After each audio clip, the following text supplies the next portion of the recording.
आपले academic maths या YouTube चॅनलवर स्वागत आहे। आज आपण पाहतोय इयत्ता 9वीच्या गणित भाग 1 मधील दुसरे प्रकरण ज्याचं नाव आहे वास्तव संख्या। त्यामध्ये आपण सराव संच 2.3 पाहणार आहोत। याआधी आपण सराव संच 2.1 आणि 2.1 सोडवलेले आहेत। त्याची लिंक मी डिस्क्रिप्शन बॉक्स मध्ये देत आहे। जर तुम्हाला काही शंका असतील तर तुम्ही आपल्या YouTube चॅनलवर जाऊन सराव संच 2.1 आणि 2 पाहू शकता। तर बघा आपण सराव संच 2.3 ला सुरुवात करूया। त्यातील पहिला प्रश्न आहे कर्णींची कोटी सांगा। तर यामध्ये हे जे चिन्ह आहे मुळाचं त्याला म्हणायचं कर्णी चिन्ह। तर या कर्णी चिन्हाच्या आत जो अंक असतो तो म्हणजे कोटी। आता इथे आहे घनमुळात 7 म्हणजे कर्णी चिन्हामध्ये आहे 3, तर याची कोटी आली 3। पुढचा आहे 5 वर्गमुळात 12। 5 हे या चिन्हात नाहीये त्यामुळे इथे 5 ही कोटी लिहायची नाही। इथे आहे 5 वर्गमुळात 12। 5 या चिन्हाच्या बाहेर आहे आणि हे वर्गमुळाचं चिन्ह आहे। वर्गमूळ म्हणजे काय असतं 2, दुसरा घातांक बरोबर, त्यामुळे इथे कोटी येईल 2। यानंतर आपण पाहतोय चौथ्या मुळात 10। कर्णी चिन्हाच्या आत कोण आहे 4 म्हणून कोटी आली 4। इथे वर्गमुळात 39। वर्गमूळ म्हणजे दुसरा घातांक म्हणून इथे कोटी येईल 2। यानंतर आहे घनमुळात 18 म्हणजे कर्णी चिन्हात कोण आहे 3, तर याची कोटी येईल 3। म्हणजे जेव्हा वर्गमुळाचं चिन्ह असतं तेव्हा कर्णी चिन्हामध्ये काहीच नसतं, याचा अर्थ 2 असतो म्हणून आपली कोटी 2 येते। आणि बाकीच्या ठिकाणी आपल्याला जे कर्णी चिन्हामध्ये दिलेले अंक असतात ते म्हणजे आपली कोटी असते। आता हा झाला पहिला प्रश्न। आता दुसऱ्या प्रश्नाकडे जाऊया। पुढीलपैकी कोणत्या संख्या कर्णी आहेत ते सांगा। तर बघा कोणत्या कर्णी आहेत आणि कोणत्या कर्णी नाहीत ते आपल्याला ओळखायचं आहे। तर बघा पहिले आपण बघतोय की 51 चा घन। 51 चा घनमूळ काढायचे आपल्याला, म्हणजे 51 ही कोणत्या संख्येचा घन आहे का? 51 ही संख्या कोणत्याही संख्येचा घन नाही, त्यामुळे ही कर्णी आहे।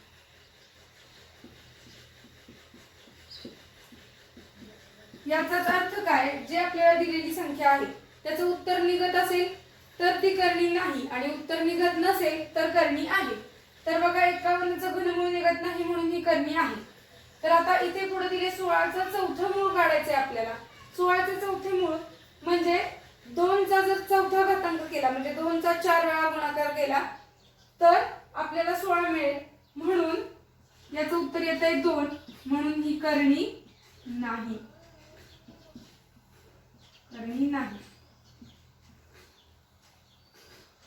आता बघायचं आपल्याला 81 आहे 5व्या मुळामध्ये, म्हणजे कोणत्या संख्येचा 5 वेळा गुणाकार केला तर 81 उत्तर येईल का?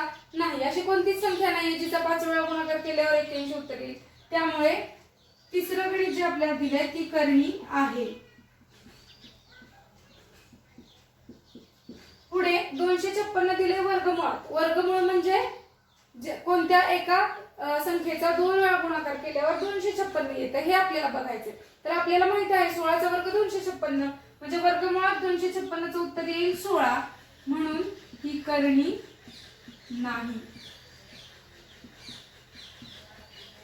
पुढे आहे घनमुळात 64। तर बघा घनमुळात 64 म्हणजे 64 चं घनमूळ काढायचंय, म्हणजे कोणत्या संख्येचा 3 वेळा गुणाकार केल्यावर 64 येईल तर 4 चौक 16 आणि 16 चौक 64 म्हणजे याचं उत्तर येत आहे 4। उत्तर आलं म्हणजे ही कर्णी नाही। पुढे 22/7 दिले वर्गमुळात। 22/7 चा आपण वर्गमूळ काढूच शकत नाही बरोबर, कारण 22 सुद्धा कशाचा वर्ग नाही आणि 7 सुद्धा कशाचा वर्ग नाहीये, त्यामुळे या प्रश्नाचं उत्तर येऊ शकत नाही म्हणून ही कर्णी आहे।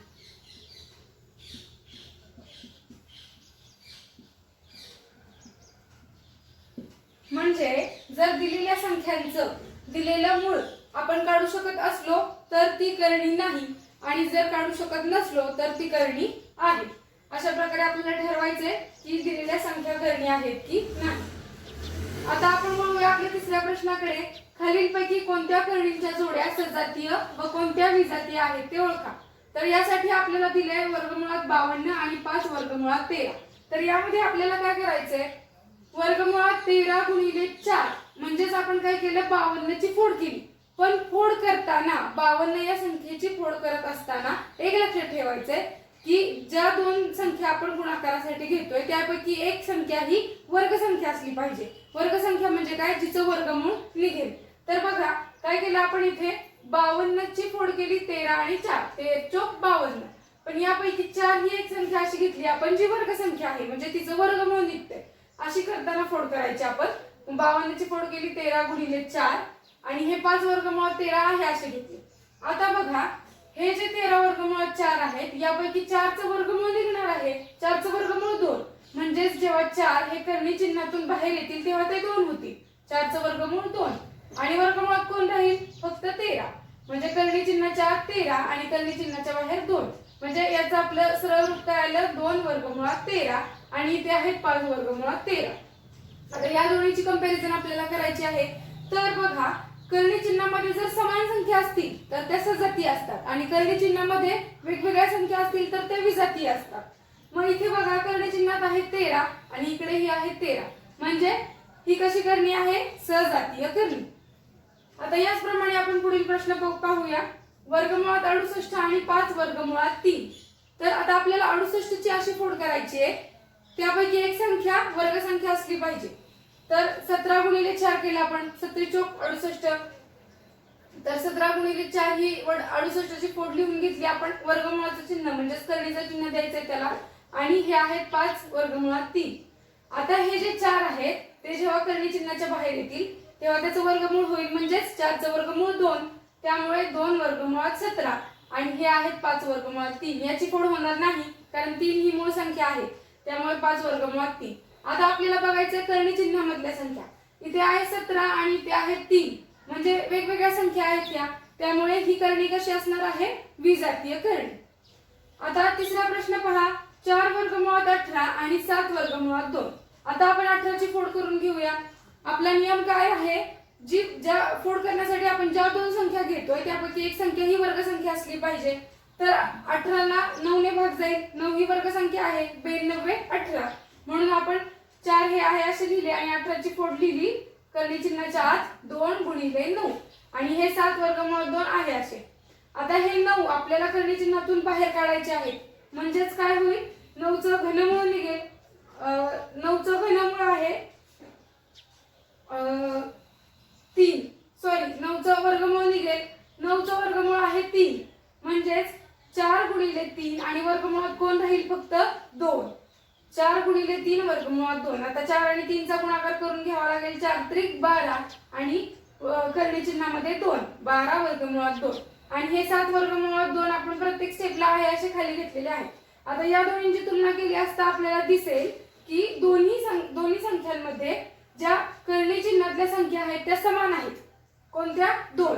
इथे पण कर्णी चिन्हात 2 आहे आणि इथे पण कर्णी चिन्हामध्ये 2 आहे. तर या समान संख्या असल्यामुळे याचा प्रकार कोणता आहे, सजातीय करणी. अशा प्रकारे हा प्रश्न सोडवताना आपल्याला महत्त्वाचं लक्षात ठेवायचंय की हे जे आपलं कर्णी चिन्ह असतं यामध्ये जर दोन संख्या समान असतील तर त्या सजातीय करणी असतात आणि दोन संख्या समान नसतील तर त्या विजातीय करणी असं. आपण दुसऱ्या प्रश्नाकडे वळूया. पुढचा प्रश्न आहे करणींना सोपे रूप द्या. तर इथे आपल्याला काही संख्या दिलेल्या आहेत आणि जसं आपण आधीच्या म्हणजे तिसऱ्या प्रश्नामध्ये दिलेल्या संख्येची फोड करून घेतली आणि गुणाकाराच्या पद्धतीत लिहिलं आणि या गुणाकारांमध्ये ज्या दोन संख्या आहेत त्यापैकी एक वर्ग संख्या घेतली तशीच आपण इथे सुद्धा प्रत्येक दिलेल्या संख्येची फोड करून घ्यायची आहे. तर इथे आहे वर्गमुळात 27. वर्गमुळात 27 ची फोड आपण 9 गुणिले 3 करूया म्हणजे 9 ही वर्गसंख्या आहे. मग 9 त्रिक 27 होईल आणि जेव्हा हे सोपे रूप देताना काय करायचंय की जी वर्गसंख्या आपण वर्गमुळात लिहिली आहे ती वर्गमुळाच्या बाहेर काढायची म्हणजे तिचं वर्गमूळ होणार. तर 9 चं वर्गमूळ किती, 3 म्हणून 3 आणि या कर्णी चिन्हामध्ये कोण राहिला, 3 म्हणजेच वर्गमुळात 27 चं सोपं रूप काय आलं, 3 वर्गमुळात 3. अशा प्रकारे आपल्याला खाली सगळ्या दिलेल्या संख्येची फोड करून घ्यायची आहे. तर बघा इथे आहे वर्गमुळात 50. तर 50 ची आपण फोड करून घेऊया. 50 ची फोड करण्यासाठी आपल्याला एक वर्गसंख्या पाहिजे. तर 25 गुणिले 50, 25 ही वर्गसंख्या आहे त्यामुळे आपण 25 गुणिले 2 केलं आता हे 25 जेव्हा वर्गमुळातून बाहेर निघतील तेव्हा 5 होतील, कारण 5 चा वर्ग आहे 25. 5 आणि वर्गमुळात कोण राहील 2. म्हणजे वर्गमुळात 50 चं सोपं रूप आलं 5 वर्गमुळात 2. आता 250 आहे आपल्याकडे, याला सुद्धा 25 ने भाग जाईल 250 ला सुद्धा, म्हणून आपण 250 ची फोड काय केली 25 गुणिले 10. मग हे 25 जेव्हा वर्गमुळातून बाहेर येतील तेव्हा होतील 5 आणि आत करणी चिन्हाच्या आत फक्त 10 राहतील, म्हणजे वर्गमुळात 250 चं सोपं रूप आलं 5 वर्गमुळात 10. आता 112 आहे आपल्याकडे, 112 ला 16 ने भाग जातो, 16च्या पाड्यामध्ये 112 आहेत, शिवाय 16 ही वर्गसंख्या सुद्धा आहे, त्यामुळे काय होईल 16 सत्ता 112, म्हणजे 16 गुणिले 7 वर्गमुळात लिहून घेतले आपण. आता 16 जेव्हा वर्गमुळातून बाहेर येतील तेव्हा ते 4 होतील, म्हणजेच बाहेर 4 आणि करणी चिन्हात राहतील 7, म्हणजे सोपं रूप आलं 4 वर्गमुळात 7. त्याच प्रकारे आपण 168 चं करूया.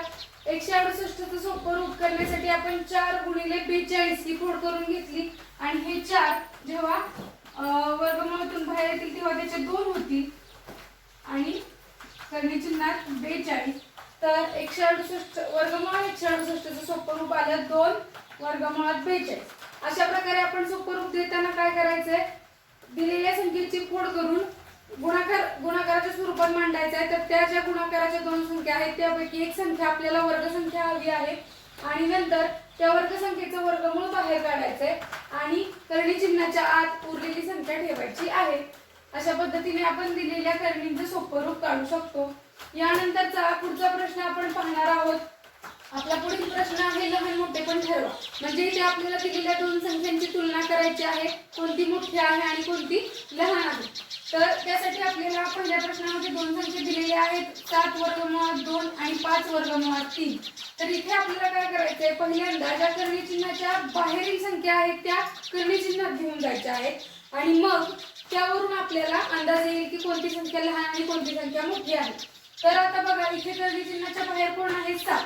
मग ते जेव्हा आत जातील म्हणजे बाहेर 7 आहेत, आत गेल्यावर आपल्याला 7 चा वर्ग करावा लागेल. 7 चा वर्ग किती होणार 49 आणि आत हे 2 आहेत म्हणजे 2 आणि हे जे 7 आत जातील 49 त्याचा गुणाकार आपल्याला करणी चिन्हामध्ये मांडून घ्यायला लागेल. म्हणजे करणीमध्ये 2 गुणिले 49 असं येईल.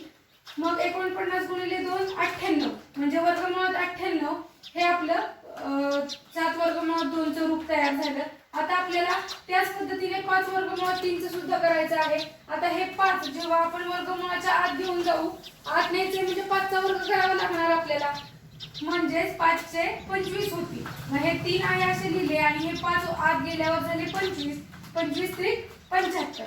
आता बघा दोन्ही संख्या आपल्याकडे वर्गमुळात आहे, त्यामुळे आपल्याला याची तुलना करणं सोपं जाईल. इथे आहेत वर्गमुळात 98 आणि इथे आहे वर्गमुळात 75. तर मोठं कोण 98 की 75? 98. त्यामुळे आपण हे चिन्ह दिलं. याचाच अर्थ काय होतो की 7 वर्गमुळात 2 मोठे आहेत 5 वर्गमुळात 3 पेक्षा. म्हणजे एक लक्षात ठेवायचंय की जेव्हा आपण चौथ्या प्रश्नामध्ये काय केलं, वर्गमुळातील संख्या आपण बाहेर काढत होतो. मग जेव्हा त्या चिन्हामधून आपण संख्या बाहेर काढतो तेव्हा आपण त्याचं वर्गमूळ घेतो आणि जेव्हा बाहेरील संख्या करणी चिन्हाच्या बाहेरील संख्या आपण वर्गमुळात घेऊन जातोय तेव्हा आपण त्याचा वर्ग करतोय, हे लक्षात ठेवायचंय. आता आपल्याला लहान मोठेपणा ठरवा या प्रश्नातील पुढचा प्रश्न बघायचा आहे. दुसरा उदाहरण आहे वर्गमुळात 247 आणि वर्गमुळात 274. इथे त्यांनी डायरेक्ट संख्या दिलेल्या आहेत त्यामुळे आपल्याला काय कोणतीही संख्या आत घेऊन जायची गरज नाही, आपण डायरेक्ट तुलना करू शकतो. तर इथे वर्गमुळात आहे 247 आणि इथे आहे 274. तर मोठे कोण 247 की 274? 274. त्यामुळे आपण हे चिन्ह दिलं, म्हणजेच 247 लहान आहेत, वर्गमुळात 247 लहान आहेत वर्गमुळात 274 पेक्षा. तर आता आपण तिसऱ्या प्रश्नाकडे जातोय. तिसरा प्रश्न आहे 2 वर्गमुळात 7 आणि वर्गमुळात 28. आता हे जे 2 आहेत ते आपल्याला करणी चिन्हाच्या आत घेऊन जायला लागणार आहेत, म्हणजेच 2 चा वर्ग होईल. 2 चा वर्ग झाला 4 आणि हे 7 आहे असे घेतले. आता आपल्याला 7 आणि 4 चा करायचा आहे गुणाकार आणि हे वर्गमुळात 28 आहे असे प्रत्येक स्टेपला खाली लिहून घेणार आपण, कारण याच्या बाहेर करणी चिन्हाच्या बाहेर कोणतीही संख्या नाही. मग हे झाले 7 चोक 28 आणि हे सुद्धा 28, म्हणजे दोन्हीकडे वर्गमुळात 28 आहे. म्हणजेच काय झालं, या दोन्ही संख्या समान आहेत म्हणून आपण यामध्ये बरोबर चिन्ह दिलं. आता यानंतर आपण बघतोय 5 वर्गमुळात 5 आणि 7 वर्गमुळात 2. तर हे 5 आपल्याला आत घेऊन जायला लागतील, तसंच हे 7 सुद्धा आत घेऊन जायला लागतील. मग हे 5 जेव्हा आपण करणी चिन्हाच्या आत घेऊ तेव्हा 5चा वर्ग होईल. 5चा वर्ग आहे 25. 25 गुणिले 5, 25 5 125, म्हणजे इथे आलं वर्गमुळात 125. तसंच या साईडला सुद्धा करूया आपण. 7 जेव्हा वर्गमुळात घेऊन जातोय तेव्हा ते होतील 7चा वर्ग म्हणजेच 49. 49 गुणिले हे 2 खाली आहे असे लिहिले, 49 गुणिले 2, 49 दुने 98. आता आपल्याला वर्गमुळातल्या संख्यांची तुलना करायची आहे. 125 आणि 98, कोण मोठं आहे? 125. त्यामुळे हे चिन्ह दिलं आपण. म्हणजेच 5 वर्गमुळात 5 मोठे आहेत 7 वर्गमुळात 2 पेक्षा. तर बघा, याच पद्धतीने आपण पुढील प्रश्न सोडवूया. 4 वर्गमुळात 42 आणि 9 वर्गमुळात 2. आता 4 जेव्हा आपण आत घेऊन जाऊ तेव्हा ते वर्ग होईल म्हणजे 16 होतील. 16 गुणिले 42, 16 आणि 42 चा वर्ग केला असता आपल्याला मिळेल वर्गमुळात 672. 16 आणि 42 चा गुणाकार केल्यावर 672 झाले.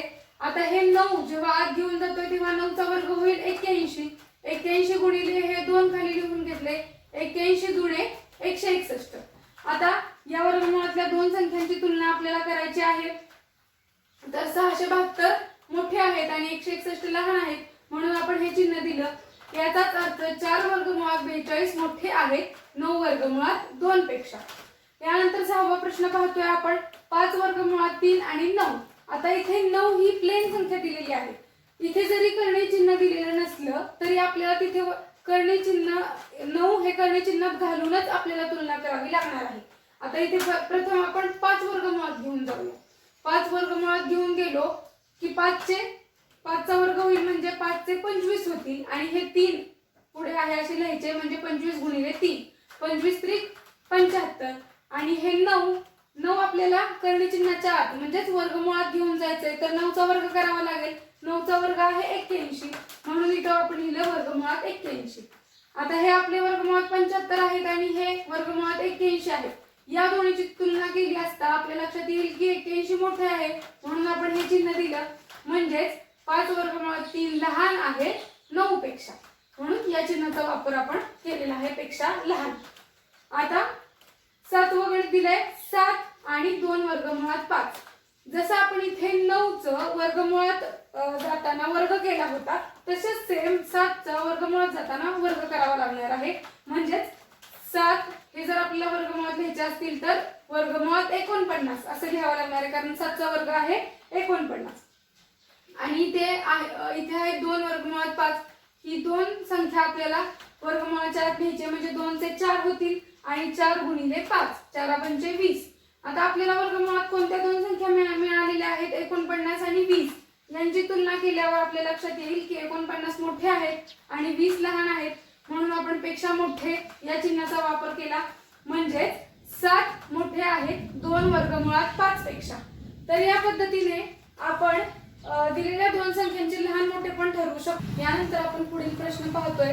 प्रश्न क्रमांक 6, सोपे रूप द्या.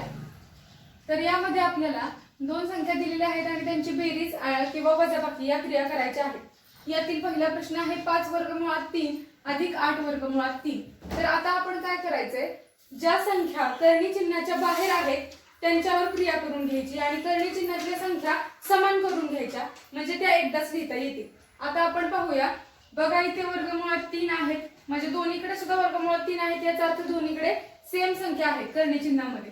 मग जे बाहेर आहेत कर्णी चिन्हाच्या त्यांची आपण बेरीज करून घेऊया. कोण कोण आहे बाहेर? 5 आणि 8 ते एका कंसात लिहिले आणि त्यांच्यामध्ये कोणतं चिन्ह देणार? बेरजेचं. 5 अधिक 3 वर्गमुळात 8 इथे 3 पाहिजे आणि इथे 8. तर बघा 5 अधिक 8 आणि वर्गमुळात 3. वर्गमुळात 3 हे आपण एकदाच लिहिले का? कारण दोन्ही संख्यांमध्ये कर्णी चिन्हाच्या आत सेम संख्या आहे वर्गमुळात 3 त्यामुळे आपण ती एकदाच लिहून घेतली आणि कर्णी चिन्हाच्या बाहेरच्या संख्यांची आपण बेरीज केली आणि ती एका कंसात मांडली. तर 8 आणि 5 किती होतील? 13. आणि हे जे वर्गमुळात 3 आहेत ते एकदाच लिहायचे म्हणजे आपलं उत्तर आलं 13 वर्गमुळात 3. अशा पद्धतीने आपण सोपं रूप देऊ शकतो. आता आपण पुढील प्रश्न पाहूया. 9 वर्गमुळात 5 वजा 4 वर्गमुळात 5 अधिक वर्गमुळात 125.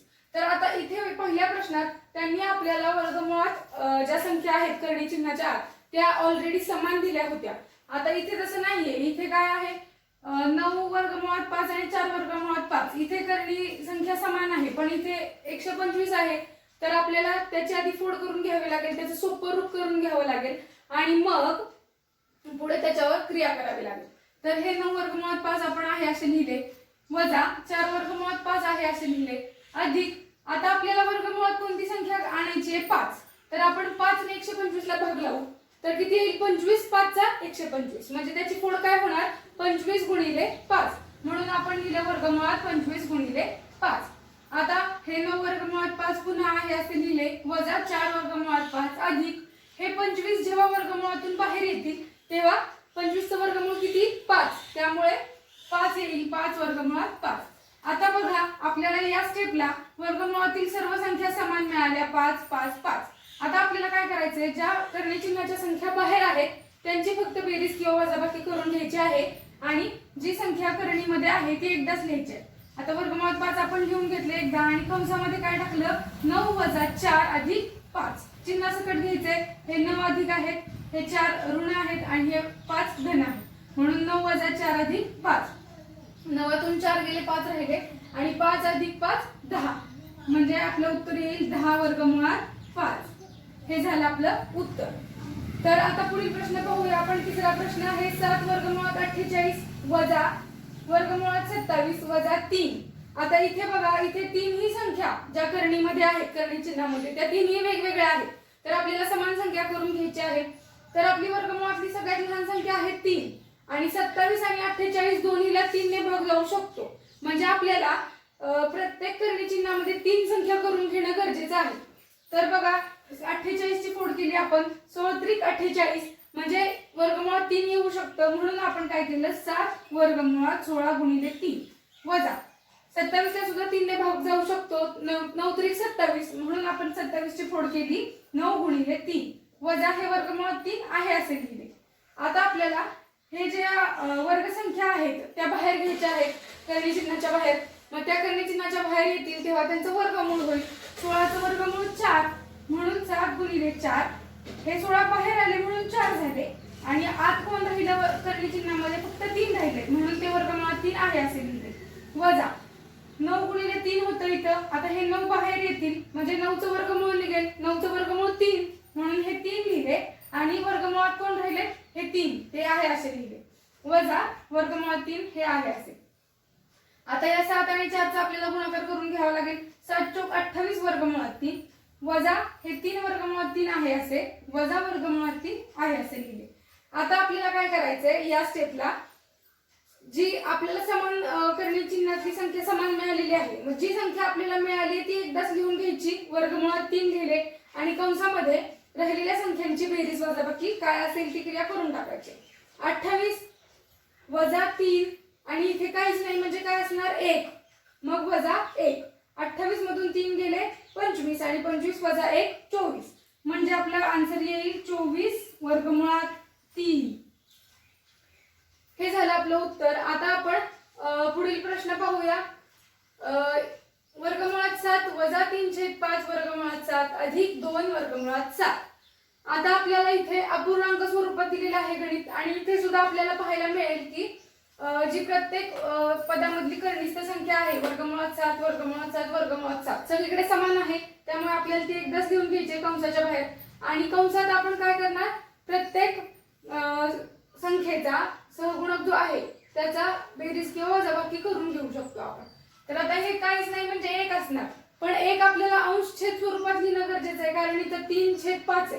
मग 1 ला अंश छेद स्वरूपात आपण कसं लिहू शकतो 1/1 वजा हे 3/5 घेतले अधिक हे 2 ला काहीच छेद नाही म्हणजे काय असणार छेद 1 म्हणून आपण काय केलं कंसात काय लिहिलं इथला 1/1 वजा 3/5 अधिक 2/1 आणि इथे सगळीकडे वर्गमुळात 7 समान आहेत म्हणून ते कंसाच्या बाहेर एकदाच लिहिले.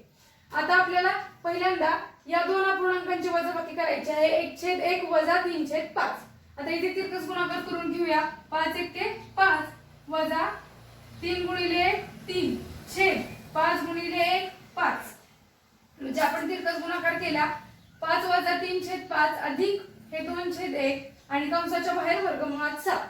आता किती उत्तर येईल याचं, या दोन अपूर्णांकांच्या वजाबाकीचं उत्तर येईल 5तून 3 गेले 2 म्हणजे 2/5 अधिक हा 2/1 आहे असं लिहिलं आणि हे वर्गमुळात 7 कंसाच्या बाहेर.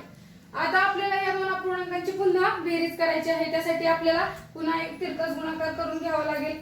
बे एक्के बे आणि 5 दुने 10 यांची करायची आहे बेरीज, म्हणून आपण मध्ये चिन्ह दिले अधिकचं आणि खाली छेदाछेदांचा गुणाकार 5 एक्के 5 आणि कंसाच्या बाहेर हे वर्गमुळात 7. आता काय करायचे, 10 आणि 2 ची बेरीज करायची. 10 अधिक 2 12 छेद 5 वर्गमुळात 7 म्हणजे आपलं उत्तर आलं 12 छेद वर्गमुळात 7. अशा पद्धतीने आपल्याला जेव्हा प्रश्न येईल की दिलेल्या ज्या करणीय संख्या आहेत त्यांची बेरीज किंवा वजाबाकी करायचे, तर त्यासाठी प्रथम आपल्याला करणीय चिन्हातल्या संख्या समान करून घ्याव्या लागतील. जर करणीय चिन्हातल्या संख्या समान असतील तरच त्यांची बेरीज किंवा वजाबाकी होऊ शकते. त्यामुळे आपल्याला करणीय चिन्हातल्या संख्या समान करून मग त्यांची बेरीज वजाबाकी करता येईल. आता पुढील प्रश्न आहे, गुणाकार करा व सोप्या रूपात लिहा. तर बघा इथे पहिलं गणित दिलेलं आहे 3 वर्गमुळात 12 गुणिले वर्गमुळात 18. आता इथे आपल्याला काय करायचंय की ज्या संख्या बाहेर आहेत करणीय चिन्हाच्या त्या बाहेर लिहून घ्यायच्या आणि ज्या करणीय चिन्हाच्या आत आहेत त्या एकाच करणीय चिन्हात टाकायच्या आणि त्यांचा गुणाकार करायचा. आता ही 3 बाहेर आहे आणि इथे काहीच नाही म्हणजे 1 असणार. 3 एक्के 3 आणि करणीय चिन्हाच्या आत कोण येईल 12 आणि 18 ते आपल्याला एकत्र करायचे आणि त्यांचा गुणाकार करायचा 12 आणि 18. पण आता आपल्याला 12 आणि 18चा गुणाकार करून त्याचं वर्गमूळ काढणं खूप अवघड जाईल. मग आपण काय करूया, 12 आणि 18चे भाग करूया म्हणजेच त्याची फोड करूया गुणाकाराच्या स्वरूपात. तर हे 3 आहे असे लिहिले आणि 12ची फोड केली बे 2 गुणिले 6 बेसक 12 गुणिले 18ची फोड केली 6 गुणिले 3.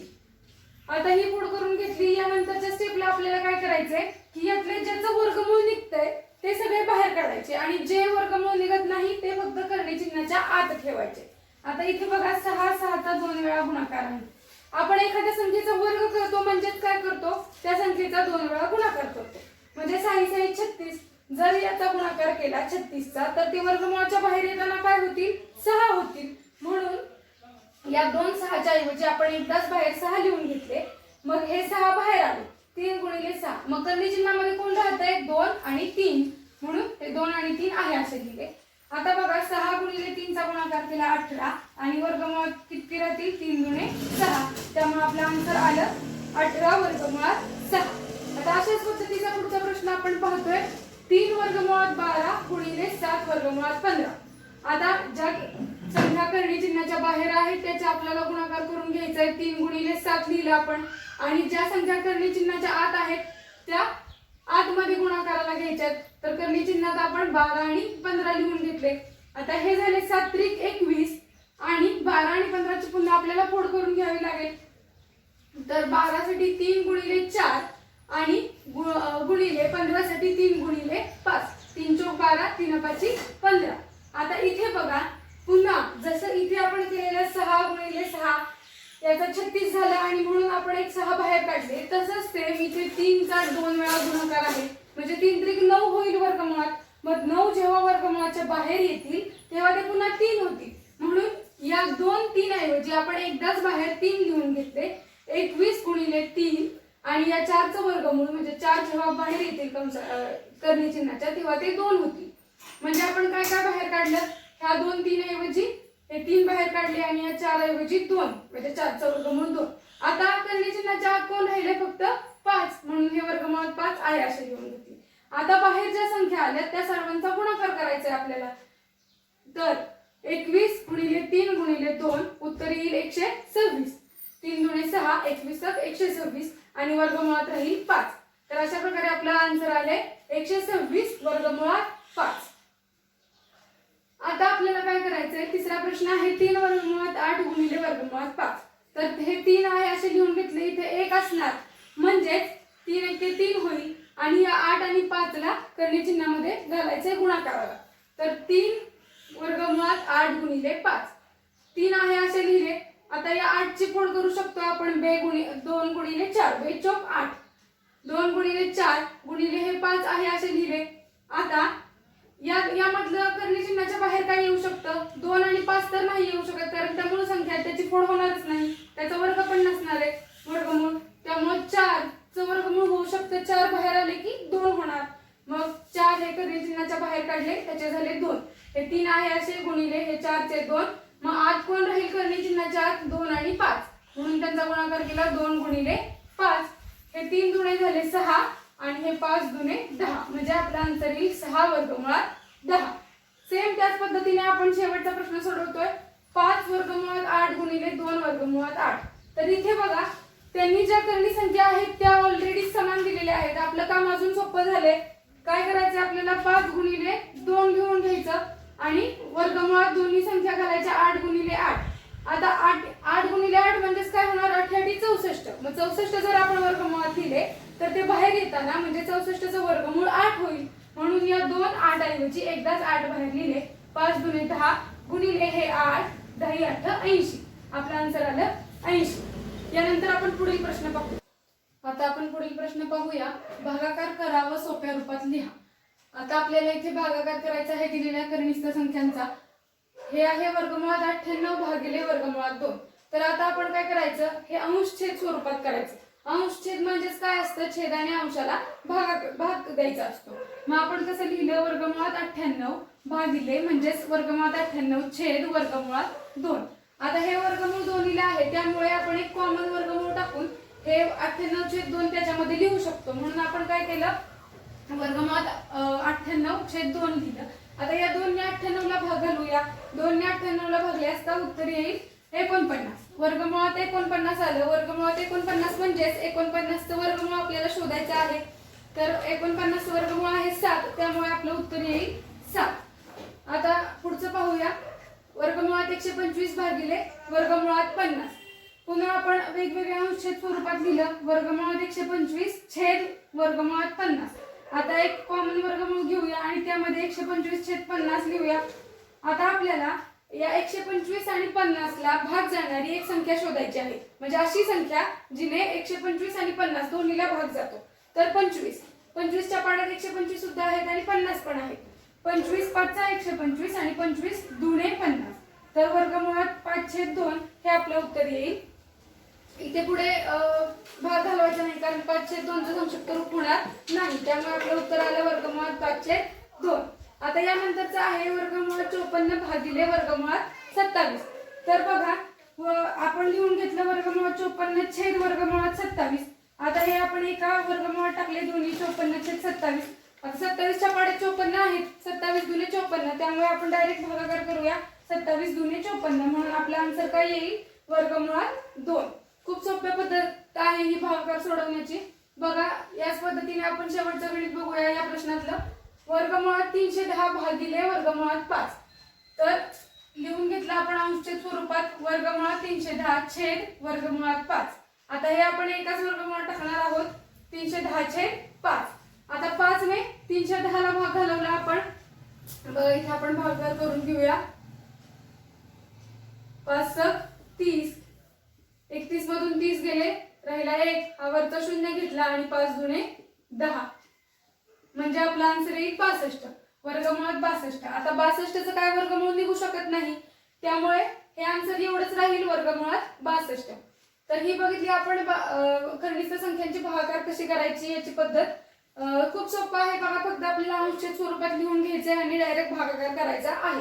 आता आपण शेवटचा प्रश्न बघणार आहोत. या सराव संचातला छेदाचे परिमेयीकरण करा. यामध्ये आपल्याला काय करायचंय? तर जो आपला छेद आहे त्याने अंशाला आणि छेदाला गुणायचं आहे, म्हणजे छेदाचे परिमेयीकरण. तर बघा, पहिला प्रश्न आहे 3 वर्गमुळात 5. छेद कोण आहे? वर्गमुळात 5. तर आपल्याला काय करावं लागणार? 3 वर्गमुळात 5 गुणिले छेदानेच पुन्हा अंशाला पण गुणायचं आणि छेदाला पण गुणायचं. 3 वर्गमुळात 5 गुणिले वर्गमुळात 5 छेद वर्गमुळात 5. आता जेव्हा आपण 3 आणि वर्गमुळात 5 चा गुणाकार करू तेव्हा काय येईल? इथं काहीच नाही, म्हणजे 1 असतं. 3 एके 3. 3 वर्गमुळात 5 छेद हे 5 एकत्र होतील एका वर्गमुळात आणि दोन्हीचा गुणाकार होईल 5 गुणिले 5. तर आता हे 3 वर्गमुळात 5 आहे असे. 5 5 25. 25 चं जेव्हा वर्गमूळ निघेल तेव्हा काय होईल? 5, म्हणजे 3 वर्गमुळात 5 छेद 5. यानंतर आपण पाहतोय 1 वर्गमुळात 14. तर दुसरं गणित आपलं आहे 1 वर्गमुळात 14चं परिमेयकरण करायचं आहे आपल्याला. छेदामध्ये कोण आहे वर्गमुळात 14. मग छेदाचे परिमेयकरण करण्यासाठी काय करायचं आपण वर्गमुळात 14 नेच 2 वेळा गुणायचं अंशाला आणि छेदाला. 1/14 गुणिले वर्गमुळात 14 छेद वर्गमुळात 14. आता सरळ गुणाकार करून घेऊया. 1 गुणिले वर्गमुळात 14 काय येईल वर्गमुळात 14 छेद हे जे 14 आहेत 2 वर्गमुळामध्ये ते एकत्र घ्यायचे 14 गुणिले 14 आणि दोन्हीला वर्गमूळ द्यायचं. आता हे वर्गमुळात 14 आहे असे आणि हे जेव्हा बाहेर येतील 14 वर्गमुळाच्या तेव्हा काय होईल 14चा वर्ग आणि पुन्हा त्याचं वर्गमूळ म्हणजे एकदाच 14 घ्यायचे. हे लक्षात ठेवा नियम. जेव्हा वर्गमुळामध्ये तीच संख्या 2 वेळा येते तेव्हा बाहेर येताना ती संख्या फक्त एकदाच घ्यायची. म्हणजे इथे 14 2 वेळा आलेले आहेत तर बाहेर फक्त एकदाच 14 घ्यायचे. म्हणजे आपलं उत्तर आलं वर्गमुळात 14 छेद 14. तर बघा पुढचं आहे 5 छेद वर्गमुळात 7. आता छेदाचं परिमेयकरण करायचं म्हणजे काय करायचं आपल्याला वर्गमुळात 7 ने अंशाला आणि छेदाला गुणावं लागेल. म्हणून 5 वर्गमुळात 7 गुणिले वर्गमुळात 7 छेद वर्गमुळात 7. आता अंश आहे 5.